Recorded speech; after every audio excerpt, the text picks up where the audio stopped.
Pozdrav svima i dobrodošli na mom kanalu.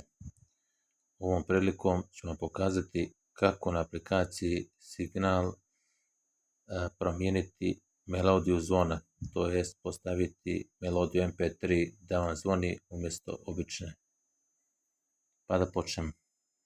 Uđete u Signal, u podešavanja, zatim u obavještenje.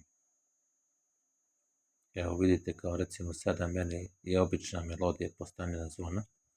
Tu kliknemo, pa uđemo u teme,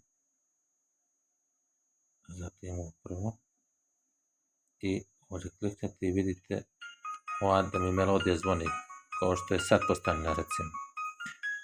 Izađemo iz toga, onda kliknete ovdje i izaberite lokalnu melodiju zvona, ali prije svega toga trebate da preuzmete melodiju MP3 muziku, to jest preko nekih fajlova i sačuvati ih, a zatim onda bit će vam sve sačuvano ovdje kad kliknete u muziku. Sve pjesme koje imate, koje ste preuzeli, će biti ovdje vam prikazane. Kao meni recimo, ja ću u ovom slučaju izabrati da mi zvoni od Alena Sakića Zore pijane. Tu ćemo kliknuti.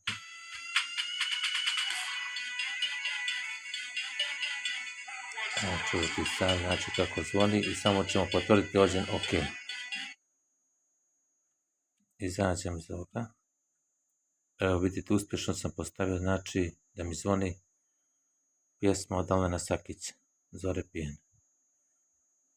Tako da to bi bilo sve u ovom klipu. Pretplatite se na ovom kanalu radi još videa koji će biti objavljeni. Pozdrav, do gledanja.